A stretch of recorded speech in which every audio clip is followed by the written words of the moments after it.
Birden geliyordu, sürekli geliyordu arkadaş.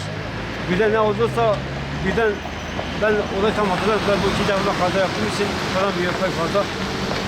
Yani araba nasıl böyle geldi, nasıl böyle döndü, nasıl şey... Siz Ağrı, Diyadin'e Ağrı istikametine gidiyor. Evet, ben hastaneye gidecektim.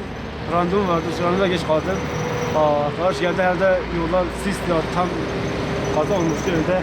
Tabii öndeki arabalar, burada arkadaşlar şey yapıyordu, böyle grup şey yapıyordu. Nasıl olduysa kaza oldu, başka şey atlamam oldu.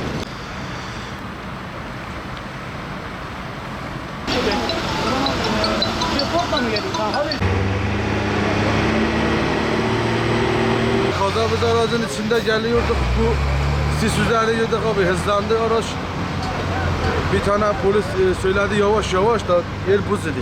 Araç da kayıyordu. Abi hızını aldık, o minibüs de hızla geldi, sol taraftan gitti abi, devrildi.